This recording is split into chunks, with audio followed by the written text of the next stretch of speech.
As-tu déjà ressenti, de façon soudaine et inexplicable, une paix absolue au cœur même d'une tempête émotionnelle? Imagine, depuis des jours, des semaines ou des mois, tu es prisonnier de l'angoisse. Tu regardes ton téléphone toutes les quelques minutes, attendant un message qui n'arrive pas. La poitrine serrée, la respiration courte, l'esprit tournant autour d'une seule personne.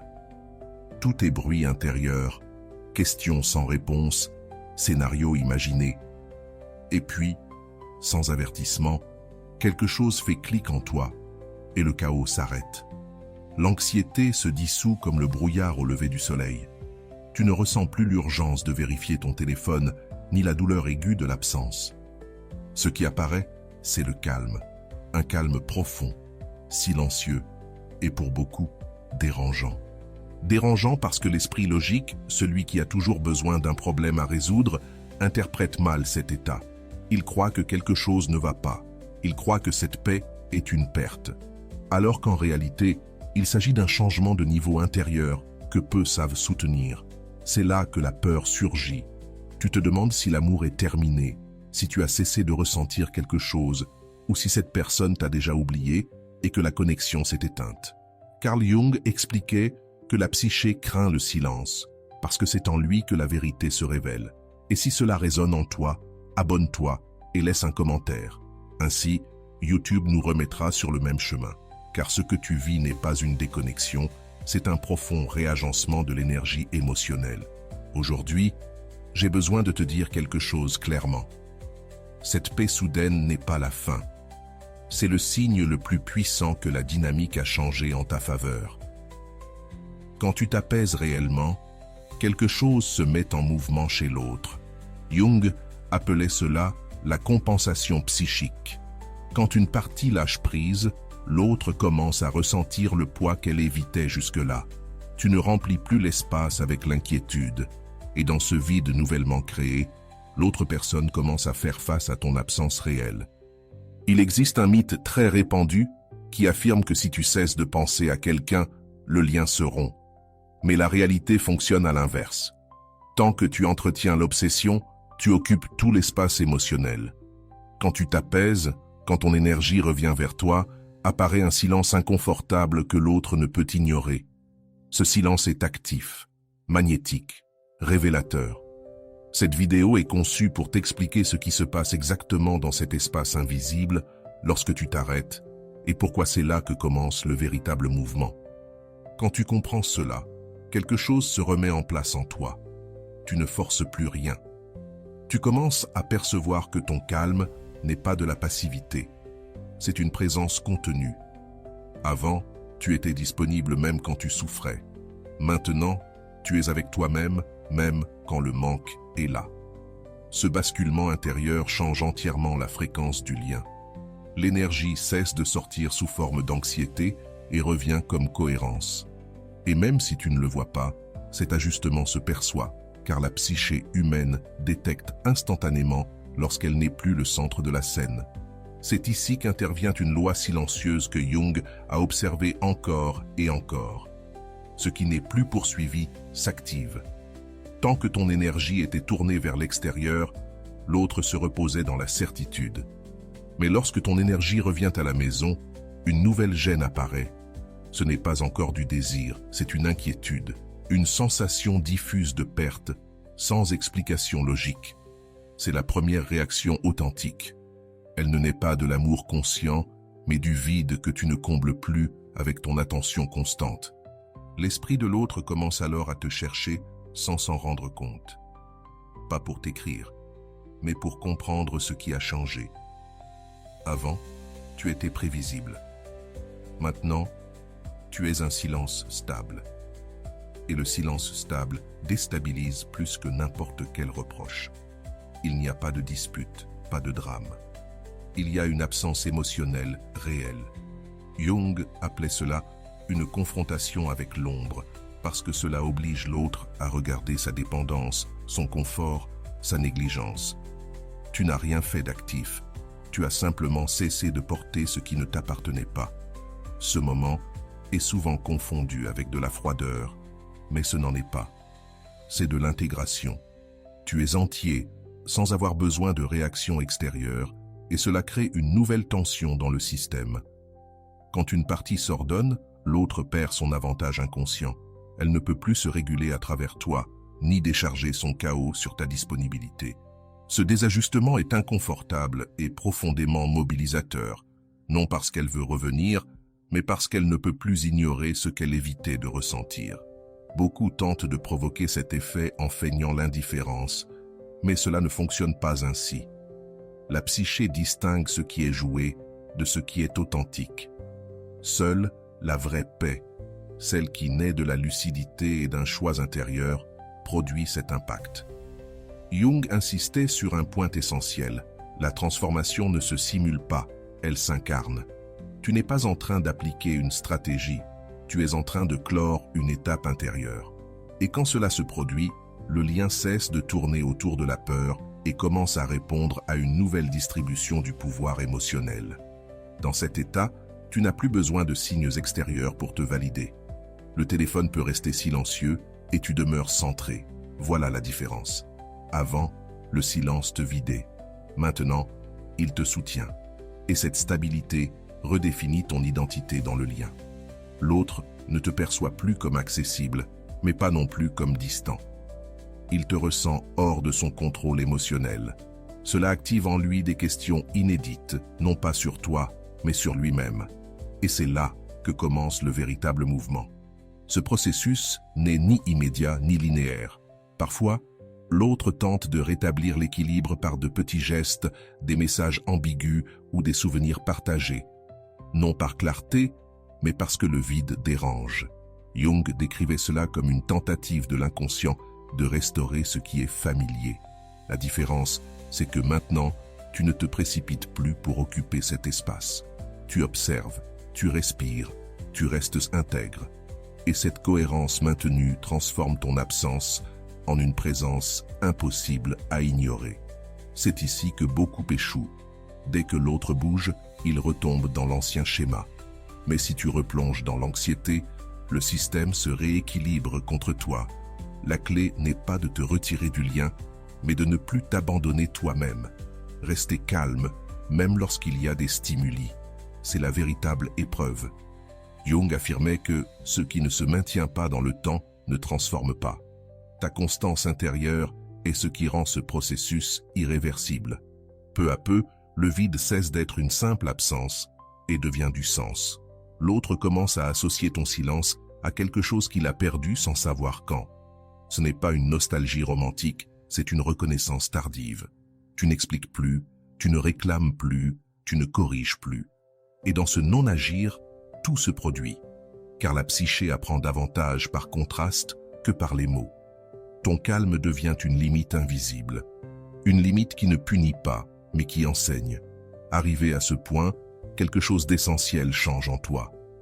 Tu n'as plus besoin que l'autre réagisse pour confirmer ta valeur. S'il réagit, tu l'observes sans urgence. S'il ne réagit pas, tu restes en paix. C'est cela, la véritable libération émotionnelle.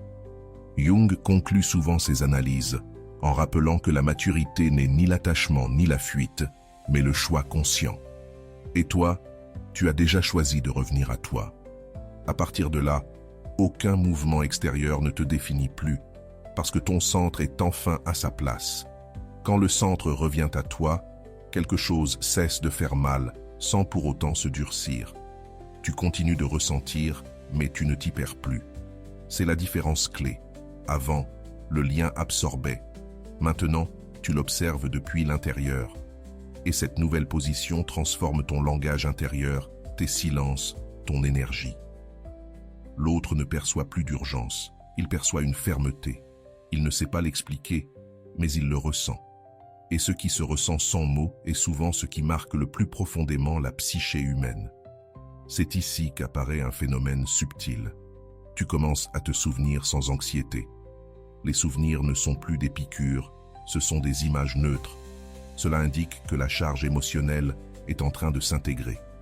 Jung expliquait que lorsqu'une émotion perd en intensité, elle ne disparaît pas, elle se transforme en conscience. Tu n'oublies pas, tu comprends. Et cette compréhension te libère du besoin de réponse extérieure. L'autre, en revanche, commence à se souvenir avec inconfort, parce que le déséquilibre s'inverse et qu'il ne peut plus l'ignorer. Ce changement réveille souvent des comportements contradictoires chez l'autre.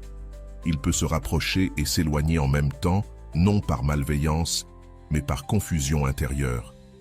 Il veut retrouver une sensation connue, mais ne sait plus comment y accéder. Ton calme lui ferme l'ancien accès émotionnel. Il n'y a plus de drame auquel s'accrocher, plus d'anxiété à réguler, il n'y a qu'un silence ferme. Jung appelait cela une frustration créative parce qu'elle oblige l'inconscient à se réorganiser depuis zéro. Il est important de comprendre ceci. Ta paix ne garantit pas un résultat précis. Elle garantit quelque chose de plus profond, ta cohérence. L'erreur consiste à mesurer ce processus selon que l'autre revient ou non. Cette logique appartient à l'ancien toi. Le nouvel état ne négocie plus depuis le manque. Tu ne cherches plus la validation, tu cherches la congruence intérieure. Et paradoxalement, c'est la seule position depuis laquelle l'autre peut commencer à te voir clairement, non comme un refuge mais comme une présence autonome. Beaucoup confondent autonomie et froideur, mais ce n'est pas la même chose. La froideur bloque, l'autonomie contient. Tu restes sensible, mais tu n'es plus réactif. Tu restes ouvert, mais plus disponible au prix de toi-même. Cette subtilité redéfinit toutes tes relations, pas seulement celles-ci. Jung soutenait que lorsqu'un complexe se dissout, l'énergie psychique se libère. Et cette énergie libre se perçoit comme un magnétisme tranquille. Elle ne séduit pas, elle attire sans demander la permission. À ce stade, même si l'autre ne revient pas, quelque chose est déjà gagné. Tu as retrouvé ton axe. Le lien a cessé d'être le centre de ton identité, et cela est irréversible. La paix que tu ressens maintenant ne dépend plus des circonstances extérieures. Elle est la conséquence directe de t'être choisi sans violence intérieure. Avant, tu avais besoin de certitude. Maintenant, tu soutiens l'incertitude sans te perdre. Cette capacité est une véritable maturité émotionnelle, et une fois intégrée, elle ne se désapprend pas. Parfois, l'autre interprète ton silence comme une distance définitive et réagit depuis un ego blessé. D'autres fois, comme une perte réelle. Les deux scénarios naissent du même endroit. Tu n'es plus disponible pour soutenir sa narration. Tu n'expliques pas, tu ne traduis pas, tu ne justifies pas. Jung disait que ce qui n'est pas expliqué oblige l'autre à projeter, et dans cette projection apparaissent ses peurs, ses manques, ses contradictions. Tu ne fais rien, et pourtant tout bouge. C'est le moment le plus délicat du processus, quand cela ne fait plus mal, mais que cela compte encore. Quand tu pourrais revenir, mais que tu choisis de ne pas le faire depuis l'anxiété. C'est ici que se définit ta nouvelle identité relationnelle, non depuis le rejet, mais depuis le respect intérieur. Rester calme face au stimulus, c'est la véritable intégration. Jung appelait cela l'individuation, cesser de vivre depuis la réaction et commencer à vivre depuis le choix conscient.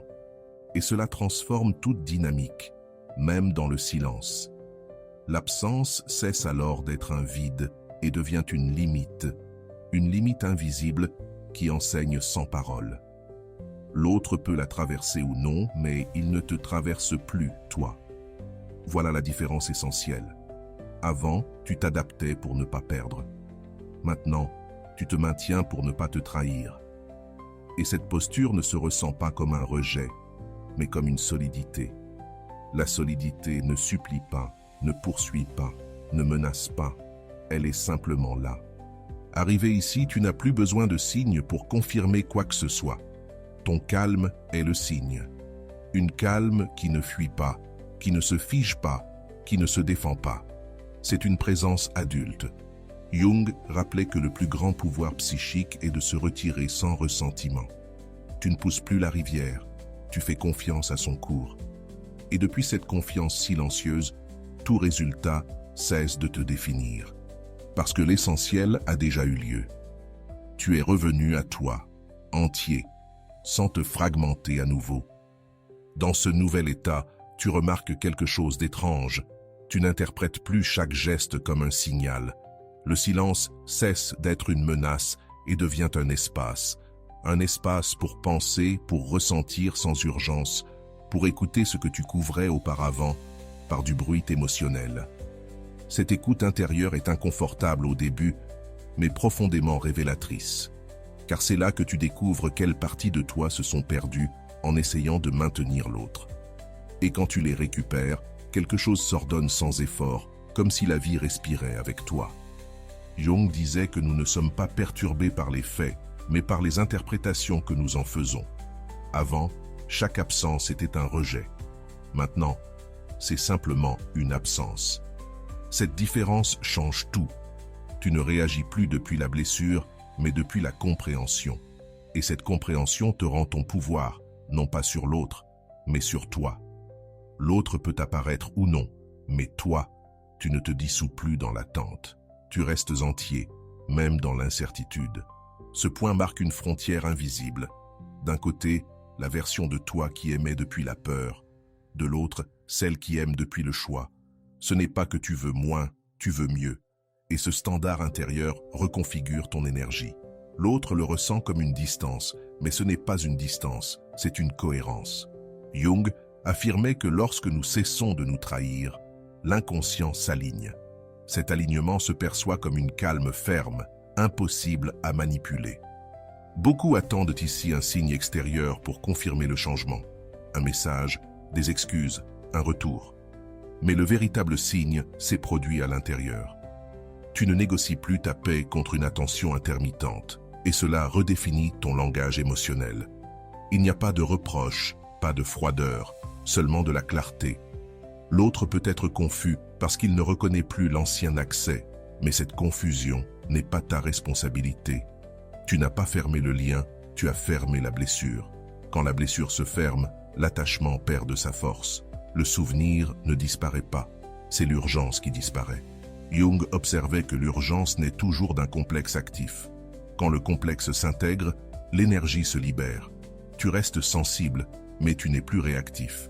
Et cette sensibilité intégrée te rend sélectif. Tout ne mérite pas ton attention. Tout ne mérite pas ton engagement.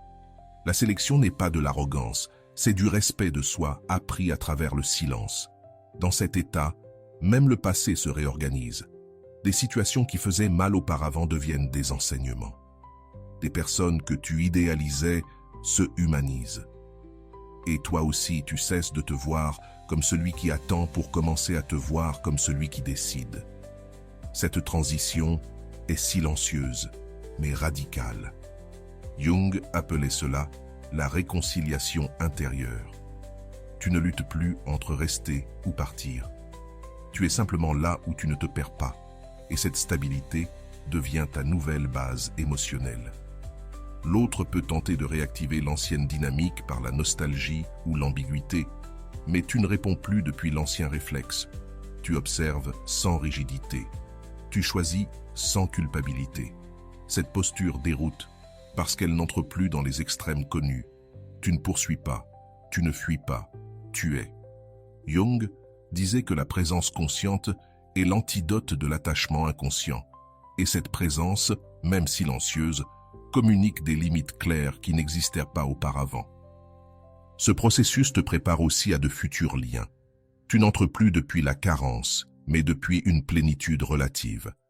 Tu sais que partager est différent de dépendre, et cette distinction te protège. Tu ne deviens pas imperméable, tu deviens discernant. L'autre cesse d'être une salvation ou une menace. Il devient un choix. Jung soutenait que seul celui qui peut être seul sans se perdre peut se lier sans s'asservir. Tu es en train d'apprendre cela sans bruit, pas à pas. À mesure que tu avances, tu remarques que ton énergie attire des conversations plus honnêtes ou des silences plus clairs. Tu ne soutiens plus le tiède. Et même si au début cela fait peur, ensuite cela soulage, parce que la clarté réduit l'usure. Tu n'as plus besoin d'expliquer autant. Ta cohérence parle. L'autre peut se sentir inconfortable face à cette solidité, mais cet inconfort est pédagogique. Il n'enseigne pas par l'imposition, mais par le contraste entre ce que tu étais et ce que tu es maintenant. Arrivé ici, tu comprends quelque chose d'essentiel. L'absence n'a pas été une stratégie, elle a été une conséquence, la conséquence d'être devenu intègre. Jung rappelait que la psyché cherche toujours l'équilibre, et quand tu le trouves à l'intérieur, le système externe doit s'ajuster ou se retirer. Tu ne forces plus les résultats. Tu fais confiance à ton axe, et cette confiance transforme n'importe quelle issue en apprentissage. Quoi qu'il arrive ensuite, tu ne reviens pas au point de départ. Tu reviens à toi, avec plus de conscience. Quand tu reviens à toi, ta manière d'attendre change. Ou plutôt, tu cesses d'attendre. Tu ne places plus ton énergie dans un futur incertain. Tu l'ancreras dans le présent. Cette présence réduit la fantaisie et renforce la réalité intérieure. Avant, tu imaginais des scénarios pour te calmer. Maintenant, tu t'habites. Jung disait que l'excès de fantaisie est une tentative de l'âme pour fuir la douleur. Toi, tu ne fuis plus, tu demeures. Et cette permanence silencieuse est ce qui stabilise ton monde émotionnel. Cet ancrage intérieur produit quelque chose d'inattendu. Tu commences à apprécier ton propre silence, non comme un isolement, mais comme un espace fertile. C'est là qu'apparaissent des idées, des limites, des désirs que tu n'entendais pas avant. Le lien a cessé d'être le filtre de ton identité. Jung parlait d'écouter la voix intérieure comme un acte de maturité. Tu commences à le faire sans rituel complexe, simplement en cessant de courir derrière ce qui ne répondait pas. Et dans ce non-courir, tu te rattrapes toi-même. Pendant ce temps, l'autre peut éprouver une sensation étrange, un mélange de curiosité et de perte diffuse. Il ne sait pas s'il te manque, ou s'il lui manque la façon dont il se sentait avec toi. Cette confusion est clé, parce qu'elle révèle que le lien fonctionnait davantage comme une régulation émotionnelle que comme une rencontre réelle. Tu ne remplis plus ce rôle, et en te retirant avec élégance, tu obliges l'autre à distinguer entre l'amour et l'habitude. Cette différenciation fait mal, mais elle éveille aussi la conscience. Ici se produit un point de non-retour intérieur. Même si l'autre revient, tu n'entres plus de la même manière. Tu n'entres plus depuis la blessure ouverte, mais depuis la clarté. Jung soutenait que lorsqu'une expérience devient consciente, elle perd son pouvoir compulsif. Tu ne réagis plus automatiquement. Tu écoutes, tu observes, tu choisis. Ce choix peut inclure l'autre ou non, mais il ne naît plus de la peur de perdre. Il naît du désir sincère de partager sans te perdre toi-même. Beaucoup croient que le détachement, c'est ne plus ressentir. Ce n'est pas ça. C'est cesser de dépendre. Tu continues de ressentir, mais tu ne négocies plus ta dignité émotionnelle. Cette dignité se perçoit comme un calme ferme qui n'a pas besoin d'explication. Jung disait que l'intégrité intérieure se reconnaît même dans le silence. L'autre peut la ressentir comme une distance ou comme du respect. Mais dans les deux cas, le message est clair.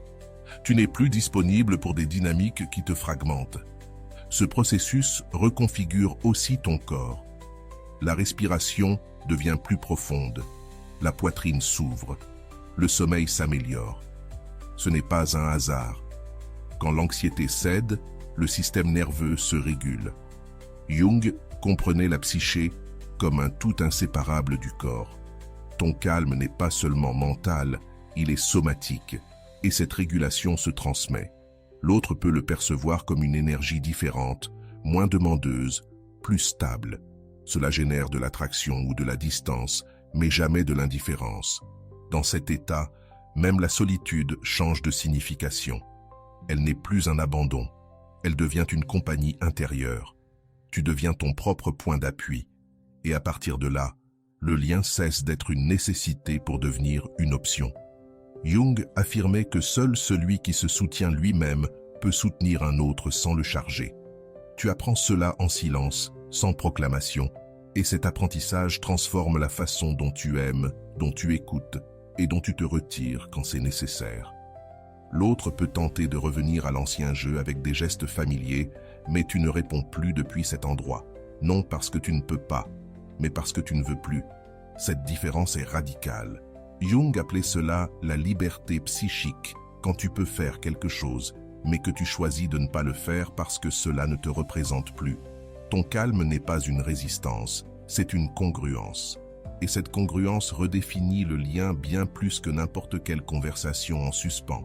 À ce stade, tu comprends que tu n'as rien perdu d'essentiel en te retirant. Au contraire, tu as récupéré des parts de toi qui étaient diluées, ton attention, ton temps, ton énergie vitale. Jung disait que l'énergie psychique suit l'attention. Avant, tu la donnais en attendant l'amour.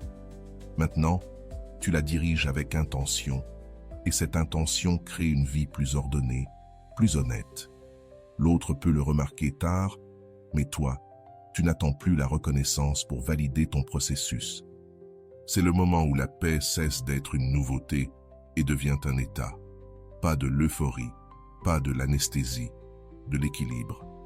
Et cet équilibre est le terrain fertile des décisions mûres. Jung conclut de nombreux processus en rappelant que la véritable transformation ne fait pas de bruit. Tu n'annonces pas ton changement, tu l'incarnes. Et en l'incarnant, tout issu perd son dramatisme parce que tu ne cherches plus à être choisi. Tu choisis de ne pas revenir. Tu acceptes de te perdre, même si cela implique de marcher seul pendant un temps. À ce stade, le calme n'a plus besoin d'explication, il devient une habitude intérieure. Tu te déplaces autrement, tu réponds autrement, tu penses même avec moins de bruit.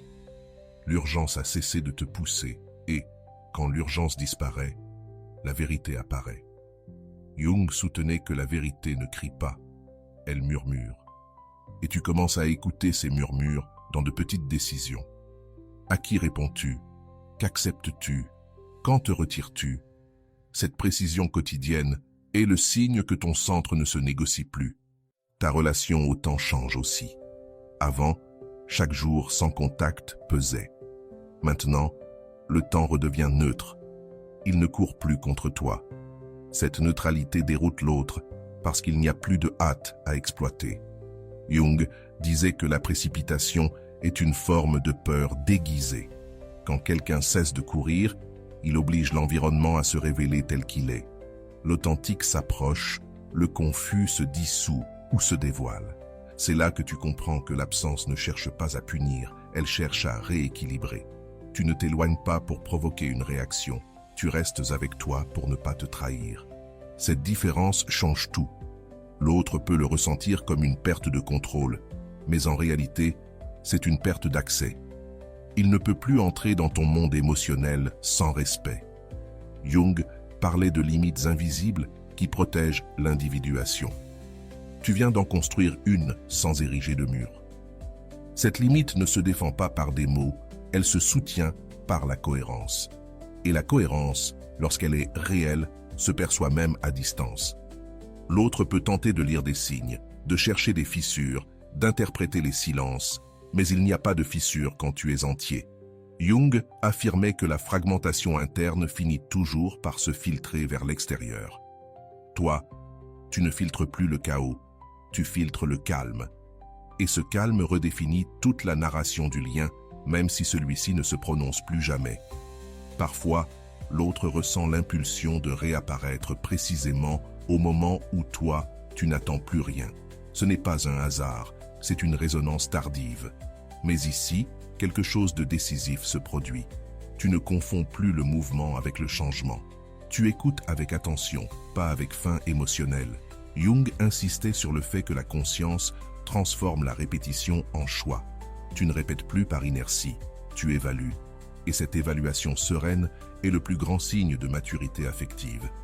Même si tu choisis de ne pas reprendre le lien, il n'y a pas de ressentiment. Il y a de la compréhension.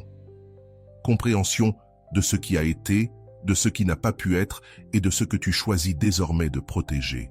Cette compréhension n'anesthésie pas le cœur, elle l'ordonne. Jung disait qu'intégrer ne signifie pas justifier, mais accepter sans te nier. Tu acceptes l'histoire sans la revivre, et cette capacité te libère du passé sans l'effacer, te permettant d'avancer avec une légèreté réelle. Ce processus redéfinit aussi ton estime de toi. Elle ne dépend plus d'être recherchée, mais d'être alignée. Cet alignement se voit dans ta manière de parler, dans la façon dont tu t'arrêtes avant de dire oui, dans la manière dont tu dis non sans culpabilité. Jung voyait la culpabilité excessive comme un signe de désalignement interne. Tu ne te punis plus pour t'avoir priorisé, et cette auto-validation silencieuse te rend moins manipulable et plus authentique dans chaque lien que tu choisis. L'autre peut mettre du temps à comprendre ce qui s'est passé. Il peut lui donner de mauvais noms, orgueil, froideur, distance. Mais toi, tu connais la vérité. Tu ne t'es pas endurci, tu t'es intégré. Jung affirmait que l'intégration est souvent mal interprétée par ceux qui vivent encore dans la réaction. Tu n'as plus besoin de corriger cette perception. Ta tâche n'est plus de convaincre, mais de te soutenir. Et te soutenir toi-même est l'acte d'amour-propre le plus profond qui existe. À ce stade, le vide que tu craignais autrefois se révèle être un espace fertile. Un espace pour des relations plus honnêtes, pour des silences confortables, pour une présence réelle. Tu ne combles plus les vides par anxiété. Tu permets à ceux qui veulent s'approcher de le faire avec responsabilité émotionnelle. Jung rappelait que la rencontre véritable n'a lieu qu'entre des individus entiers. Tu avances vers cela sans hâte, sans bruit, avec un calme qui ne se discute plus. Ainsi, sans grand geste, l'histoire se résignifie. Non pas parce que l'autre a changé, mais parce que toi, tu as changé. Jung conclut ses réflexions en rappelant que le plus grand acte de pouvoir psychique est de se retirer sans perdre l'amour-propre. Tu l'as fait. Tu sais désormais que ton absence n'était pas une faiblesse, mais de la clarté. Et depuis cette clarté, tous les chemins sont valables, parce que tu ne marches plus pour être vu, tu marches pour ne plus jamais t'abandonner. Tu comprends maintenant quelque chose qui te semblait impossible auparavant. Tu n'as pas besoin de fermer quoi que ce soit avec des mots. La fermeture s'est produite à l'intérieur. Quand le calme se stabilise, il cesse de demander des explications au passé. Jung disait que l'inachevé persiste uniquement lorsque nous restons émotionnellement attachés. Toi, tu ne l'es plus. Non pas parce que tu as oublié, mais parce que tu as intégré. Cette intégration libère une énergie qui était auparavant piégée dans des questions sans réponse. Et avec cette énergie retrouvée, ta vie commence à se diriger vers des espaces plus honnêtes, plus légers, plus réels. C'est le point où beaucoup ressentent le vertige, non pas à cause d'une perte, mais à cause de la liberté. Il n'y a plus de drame pour soutenir la narration, plus de tension pour définir les journées. Et ce silence peut effrayer, car il oblige à choisir depuis un nouvel endroit nouveau. Jung avertissait que la liberté intérieure confronte davantage que la dépendance. Mais toi, tu ne recules plus. Tu as appris que la paix n'est pas l'absence d'émotion, mais l'absence d'auto-abandon. Et cela change ta manière de regarder tous les liens. Si l'autre réapparaît dans ton esprit, ce n'est plus comme une urgence, mais comme un souvenir neutre. Cela indique une véritable fermeture. Le souvenir ne demande plus d'action, il existe simplement. Jung expliquait que lorsqu'une image perd sa charge affective, elle cesse de nous gouverner. Tu ne tournes plus autour de cette histoire. Tu l'as intégrée à ton parcours sans la laisser décider de ton destin. Et cette liberté intérieure est silencieuse, mais profondément transformatrice. Car désormais, tu choisis depuis la présence, non depuis le manque. C'est ici que tu découvres quelque chose d'essentiel. Toutes les retrouvailles ne sont pas nécessaires pour guérir. Parfois, la guérison survient lorsque nous cessons d'attendre l'autre pour la valider. Tu n'as plus besoin d'une explication tardive ni d'excuses incomplètes. Ta paix ne dépend pas de cela. Jung affirmait que la maturité émotionnelle se reconnaît lorsque nous cessons de demander à l'autre ce que nous avons déjà appris à nous donner nous-mêmes. Tu l'as fait, et cet accomplissement intérieur, personne ne peut te l'enlever. Cet état redéfinit aussi ton avenir. Non pas parce que tu sais désormais exactement ce que tu veux, mais parce que tu sais très clairement ce que tu n'acceptes plus. Et ce filtre intérieur te protège. Tu ne négocies plus ta dignité contre de la proximité. Tu ne confonds plus l'intensité avec la profondeur. Jung parlait de discernement psychique comme d'un signe d'individuation. Tu commences à l'exercer sans rigidité, sans peur. Tu choisis simplement mieux. Et mieux choisir est une forme silencieuse d'amour de soi, soutenue dans le temps. Si quelqu'un de nouveau apparaît, il n'occupe pas un vide. Il partage un espace Cette différence change tout. Tu ne cherches plus à être complété, tu cherches à être accompagné. Jung insistait sur le fait que l'amour sain se produit entre deux individus entiers, et non entre deux manques qui se nécessitent. Tu es plus proche de cela maintenant, non par perfection, mais par conscience. Et cette conscience te permet d'aimer sans te perdre, de te retirer sans culpabilité et de rester seul, lorsque rester est un acte de fidélité envers toi-même. La personne du passé peut ressentir, tôt ou tard, le poids réel de ton absence, non parce que tu as planifié quoi que ce soit, mais parce que tu as cessé de soutenir l'insoutenable. Jung décrivait cela comme le retour de la projection. Lorsque l'autre doit affronter ce qu'il avait déposé en toi, toi, tu ne portes plus ce fardeau. Et même s'il ne le dit jamais, quelque chose en lui le sait. Mais ton processus, désormais, ne dépend plus de cette prise de conscience. Toi, tu as déjà avancé. C'est la dernière étape du parcours intérieur. Il n'y a pas d'euphorie, il y a de la clarté, il n'y a pas de revanche, il y a la paix. Jung rappelait que la paix authentique ne cherche pas de témoins. Tu n'as rien à prouver. Si ce message t'a accompagné jusqu'ici, abonne-toi et commente « Je me choisis ». Ce geste simple permet à cette réflexion d'atteindre d'autres personnes qui apprennent elles aussi à se retirer avec dignité et à revenir à elles-mêmes sans bruit. Carl Jung a consacré sa vie à montrer que la véritable transformation commence lorsque nous cessons de fuir nous-mêmes. Tu ne fuis plus, tu t'habites. Et en faisant cela, tu changes toute la dynamique de tes relations. Non parce que tu contrôles l'autre, mais parce que tu te gouvernes toi-même. C'est cette autorité intérieure que personne ne peut contester. Ton absence a cessé d'être une peur. Elle est devenue un choix conscient. Et ce choix est la marque d'une psyché intégrée. Ici s'achève le bruit extérieur et commence ton décret intérieur. Tu n'as plus besoin de poursuivre, d'expliquer ni d'attendre. Ta paix parle pour toi. Ta limite enseigne. Ton retrait te rend digne. Jung dirait que c'est le moment où l'individu cesse de vivre depuis l'ombre et se positionne en son centre. Souviens-toi et répète-le quand tu en auras besoin.